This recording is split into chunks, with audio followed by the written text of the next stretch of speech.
Il est 6h49 sur Europe 1. Vous écoutez Mathieu Béliard, la revue de presse internationale. Et quelques rendez-vous qui ne changent pas évidemment dans ce contexte. Notre réseau de correspondants sur tous les continents, comme tous les matins à 7h-10, l'information telle qu'elle est vécue à l'étranger. Amanda Chaparro est au Pérou pour Europe 1. Bonjour Amanda. Bonjour Mathieu. De quoi est-ce qu'on parle chez vous ? Eh bien, au Pérou, c'est la double peine. Il y a le coronavirus, comme partout dans le monde, mais en plus une épidémie de dingue, bien plus mortelle jusqu'à présent, avec 25 personnes décédées.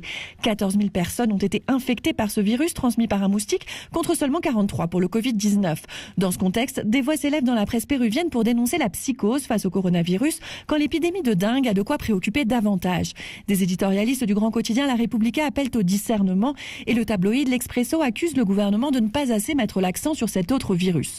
Sont surtout concernées les zones tropicales ou semi-tropicales du pays, comme l'Amazonie, mais aussi la capitale Lima sur la côte pacifique, où l'été austral favorise son développement.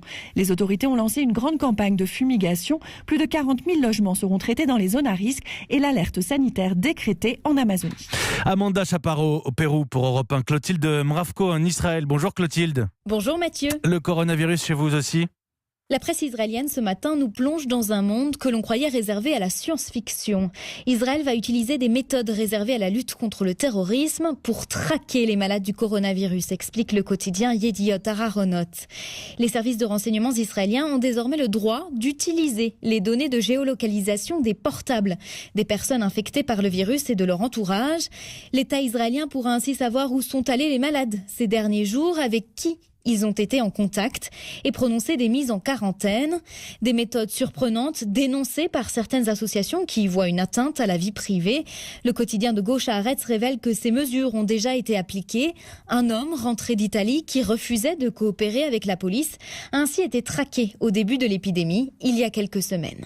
Merci Clotilde Mravko en Israël. Fanny Boucaud en Pologne pour Europe 1. Bonjour Fanny. Bonjour Mathieu. À la une en Pologne. Un pays bouclé pour cause de coronavirus, des habitants invités à rester chez eux, mais heureusement pour tromper l'ennui, il y a Catoflix. Ce service de streaming s'inspire donc de la plateforme américaine Netflix, mais ne propose que des films et documentaires chrétiens. Une congrégation religieuse de Cracovie a lancé Catoflix pour créer un espace qui conduira à Dieu par la puissance des films, avec une devise, un jeu de mots sur VOD, vidéo à la demande, qui devient Vide Opera Dei, signifiant observer les œuvres de Dieu, un slogan qui fait la une du journal d'opposition Wyborcza. Sur Internet, Radio Z vous explique ce que vous allez découvrir pour 2 € par œuvre. Long métrage, documentaire, entretien, mais pas d'abonnement ici, donc aucun moyen de savoir si Catoflix fait des fidèles ou non. Et merci beaucoup Fanny Boucaud. Tiens, pour nos auditeurs justement, le petit indicatif sonore, comme on dit, de Catoflix en Pologne. Le Netflix catholique.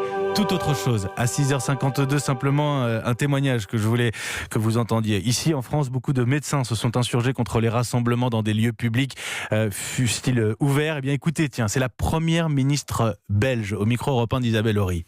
Aujourd'hui, je souhaite adresser un message tout particulier aux jeunes. Demain et les prochaines semaines, vous n'irez pas à l'école ou à l'université. Et je sais que vous avez envie de voir vos amis, de vous voir en plus grand nombre aussi pour faire la fête.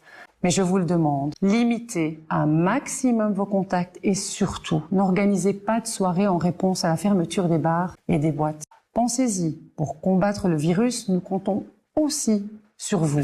La première ministre belge que je voulais que vous l'entendiez tout simplement dans cette revue de presse internationale. 6h53, bon réveil à toutes et à tous sur Europe.